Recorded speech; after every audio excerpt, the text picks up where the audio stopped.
Pas de panique, dossier OVNI.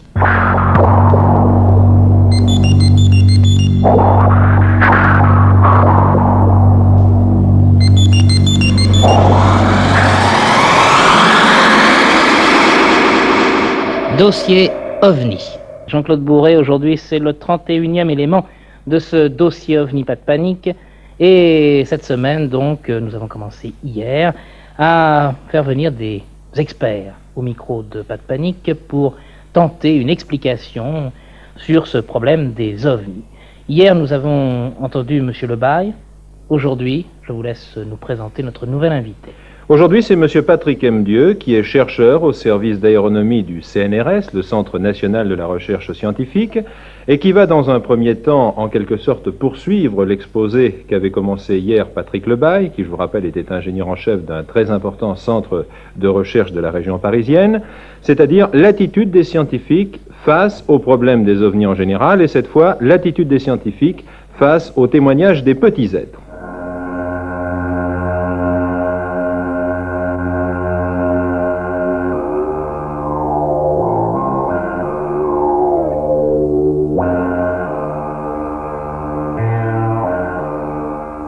Patrick Mdieu, vous êtes un scientifique, vous travaillez au CNRS. Il y a quand même quelque chose qui est assez irritant pour l'esprit, à la limite presque irrationnel. Ce sont les témoignages qui parlent de ces petits humanoïdes, et la multiplication de ces témoignages tendrait à accréditer justement qu'il y ait eu réellement des atterrissages et apparitions de petits humanoïdes. Alors, quelle est l'attitude d'un scientifique face à ces témoignages multiples ? Eh bien, il y a tout d'abord une attitude qui est tout à fait naturelle, me semble-t-il, c'est de ne pas les rejeter a priori, ce qui serait faire preuve d'une objectivité, puis d'abord de les analyser systématiquement. Il faut bien voir que quand on analyse un phénomène sur le plan scientifique, c'est un problème extrêmement important, et c'est pour ça que sur le plan scientifique, il faut avoir un certain scepticisme malgré tout. Eh bien, on ne doit prendre en considération en principe un phénomène que s'il est reproductible au laboratoire. Je prends un exemple, vous avez un chercheur qui fait une expérience scientifique, il en définit les conditions, il publie un rapport, et un autre chercheur ayant les mêmes moyens pourra à l'autre bout du monde observer le phénomène s'il a assez de soins. Parfois ça ne marche pas, et à ce moment-là on démontre que le premier a eu tort. Alors quand vous vous trouvez devant ce genre de phénomène, c'est un petit peu la même chose que quand vous observez des phénomènes atmosphériques qui sont rares. Et l'épreuve statistique va nous renseigner, ne va pas nous prouver que le phénomène existe, parce que le phénomène à ce moment-là il faudra l'avoir en main, mais va nous ouvrir l'esprit en nous disant il y a nécessairement quelque chose. Voyez-vous, c'est une démarche qu'il faut avoir. Il faut se dire que si on observe un certain nombre de phénomènes qui se reproduisent très souvent, eh bien il faut ouvrir son esprit, se dire il y a quelque chose incontestablement. Savoir ce que c'est un autre problème. Alors à ce moment-là, c'est un autre domaine d'étude. Mais en première approximation, d'une manière tout à fait objective, il faut systématiquement étudier les choses. Et à ce moment-là, on voit apparaître des choses intéressantes. Qui apparaissent à travers l'étude statistique des témoignages. Par exemple, quand vous demandez aux gens qu'est-ce que vous avez vu, vous allez tout de suite leur demander quelle est la forme générale du personnage. Et à ce moment-là, ils vous définissent une taille, par exemple. Donc on va faire une statistique sur les tailles. Ils vous définissent un axe de symétrie ou un plan de symétrie du personnage. Par exemple, une tête. Enfin, tout le monde a entendu parler de ça, donc on peut déjà le dire. Une tête, des bras, des jambes, voyez-vous. Et quand l'enquêteur pose des questions, c'est ce qui ressort à travers les enquêtes que nous pouvons lire, eh bien l'enquêteur pose des questions très précises. De plus, le témoin, parfois, a été impressionné pendant quelques instants. Mais d'autres fois, il a vu le personnage un petit peu plus longtemps, il a pu l'observer. Donc, étant donné que ça produit un choc de voir ce genre de petits personnages, ou de grands personnages, ou de personnages, disons, eh bien vous enregistrez des caractéristiques générales, la forme des yeux, la forme du nez, la forme de la bouche s'il y en a une, la largeur des épaules, la grandeur de la tête, la couleur, la pilosité, enfin tout un tas de caractéristiques que vous allez cocher sur un livre. Et ensuite, ce sera le chercheur dans les soucoupes, il y en a un certain nombre qui ont fait la chose, qui regarde, et à ce moment-là, on voit apparaître des choses étonnantes. On voit apparaître par exemple la taille. On parle souvent des petits hommes verts. Alors tout d'abord, c'est une blague parce qu'il n'y en a pas, enfin, à ma connaissance, des petits hommes verts. Ça n'existe pas. Enfin, on n'a jamais observé de petits hommes verts. Mais le petit homme vert, c'est un petit personnage qui fait 1m10. À peu près 1m10, 1m20. Et la question se pose de savoir, sur le plan purement scientifique, pourquoi tel monsieur qui est agriculteur en Argentine voit un petit personnage qui décrit très bien, suivant les méthodes du portrait robot, enfin on peut lui faire dire ce qu'il a vu, Un Français voit la même chose, un Africain voit la même chose, un monsieur qui habite en Russie voit la même chose, un Américain du Nord voit la même chose, un Japonais éventuellement ira voir la même chose. Partout sur Terre, on voit par exemple ce genre de petits personnages. On n'en voit pas des milliers, enfin on en voit suffisamment pour se poser la question de savoir si c'est vrai.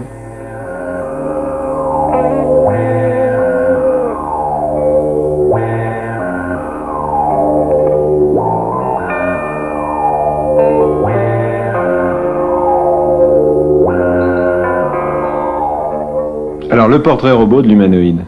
Ah, mais alors, le portrait robot de l'humanoïde, on ne peut pas le faire, en fait. Parce que, quand on étudie les choses, et c'est ce qui, justement, pose des questions, il y a plusieurs catégories de personnages. Alors, ça a été étudié par des chercheurs, et on s'est rendu compte qu'il y avait des petits personnages qui faisaient dans les 1 mètre, 1 mètre 20. Alors, la taille peut varier entre 90 et 1 mètre, par exemple. Puis, vous en avez des plus grands. Vous en avez qui sont tout à fait humains, qui ressemblent tout à fait à des hommes, qui parlent dans la langue du témoin.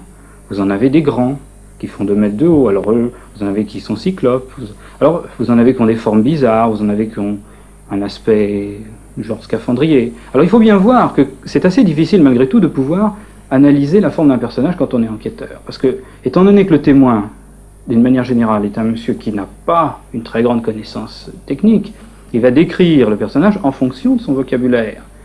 Et on parlera de scaphandrier, par exemple, enfin, des petites choses comme ça. Enfin, malgré tout, on arrive à définir des traits généraux qu'on retrouve partout. Ce qui paraît quand même curieux à travers de ce que vous venez de me répondre, c'est qu'il y a déjà plusieurs tailles de personnages, ce qui heurte un petit peu l'esprit dans la mesure où c'est déjà difficile d'admettre qu'il y a soit des extraterrestres, soit je ne sais quels humanoïdes qui viennent nous rendre visite, mais en plus qu'il y ait des personnages aussi variés, dans des engins de forme aussi variés, alors là c'est plus que difficile à admettre. Des cyclopes, des géants qui font 2 mètres de haut, des gens qui parlent la même langue, des petits bonhommes de 1 mètre 10. Est-ce qu'on n'avait pas l'impression que parmi tous ces témoignages d'êtres extraordinaires, il y a quand même une catégorie qui est due à la fabulation, je ne sais pas quel mythe. Il ne semble pas. Il faut bien voir que les gens qui posent des questions, malgré tout, en particulier les gendarmes, pour ne prendre que ces personnages-là, qui interrogent, eh bien ces gens-là sont quand même sceptiques. Et ils cuisinent, c'est le mot qu'on peut utiliser, si vous le permettez, ils cuisinent le témoin. Quand le témoin est un adulte, on peut, au moyen de questions, on peut arriver à faire dire des bêtises. Les gens oublieront, par exemple, qu'ils ont donné tel détail. Mais quand un témoin est capable de donner tout le temps le même détail pendant de nombreuses heures, de répéter à plusieurs enquêteurs qui viennent l'ennuyer, souvent c'est un petit peu ce qui se passe, la même chose, alors à ce moment-là, il faudrait soit supposer que le témoin est un monsieur qui a une imagination extrêmement riche et puis une très bonne mémoire, soit supposer que le témoin raconte, et ça a été proposé par des psychologues, soit raconte une espèce de fantasme intérieur qui serait commun à ce moment-là à tous les hommes. C'est un problème qui a été étudié en psychologie, ça. De se dire pourquoi les gens voient quelqu'un qui a 2 bras, 2 jambes. Eh bien, est-ce que les témoins n'ont pas une imagination débordante et n'ont pas projeté quelque chose ?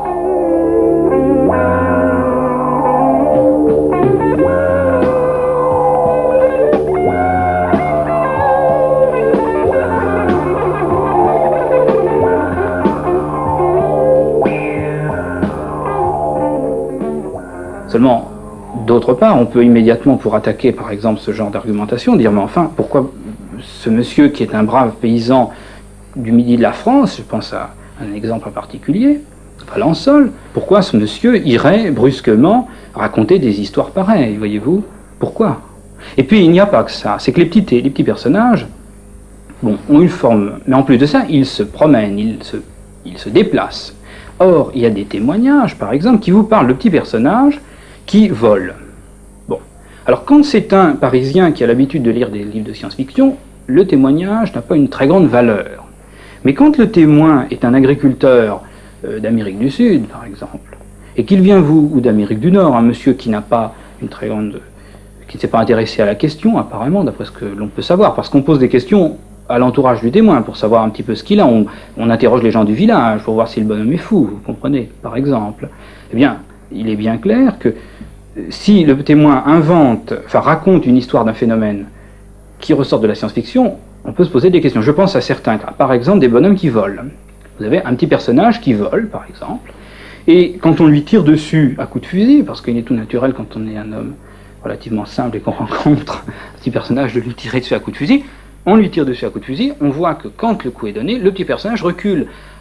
Je dirais pas en suivant les lois de la mécanique, mais on a bien l'impression qu'il a reçu un choc et qu'il a reculé. Il flottait pour une raison assez curieuse. Le petit personnage est lumineux.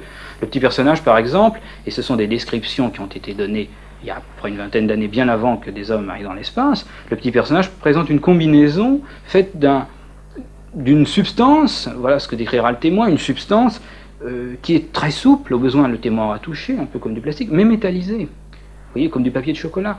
Alors, maintenant, on sait faire, par exemple, nous, des plastiques qui ont un aspect remarquable, qui sont métallisés. Eh bien, voyez-vous, on peut se poser la question de savoir pourquoi le témoin aurait inventé ça. C'est ce qui rend, dans une certaine mesure, le témoignage crédible. Alors, on peut multiplier les exemples. Si vous voulez, on peut en prendre d'autres. Alors, les dimensions. Vous m'avez posé une question. Oui, non, j'en reviens à mon portrait robot. Quel est, parmi tous les témoignages, le type qui revient le plus souvent? Alors, le type qui revient le plus souvent, c'est le petit personnage.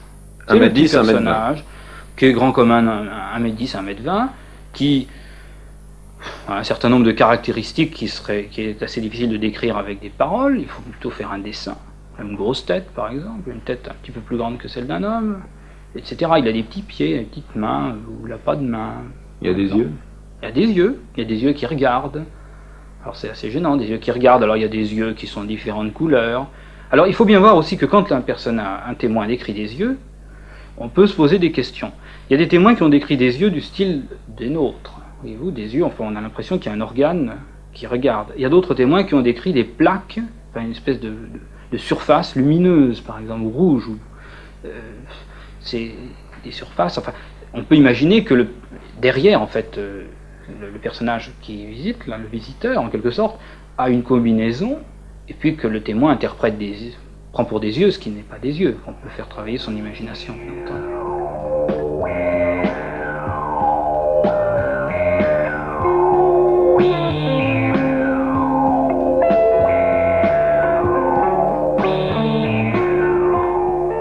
Monsieur M. Dieu a donc essayé aujourd'hui de tracer un portrait robot de ces humanoïdes que certains témoins affirment avoir vus à côté d'un ovni.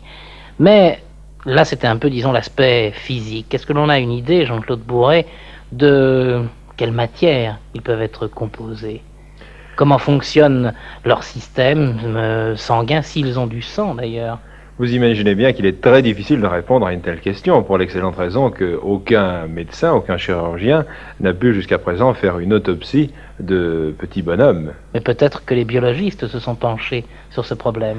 Les biologistes, certains, très rares évidemment, se sont penchés sur ce problème, et c'est le cas notamment de Rémi Chauvin, qui est professeur de biologie à la Sorbonne et qui vous expliquera demain s'il est possible d'imaginer que des êtres puissent vivre dans un milieu très différent du nôtre, par exemple dans un milieu toxique. Pas de panique, dossier OVNI.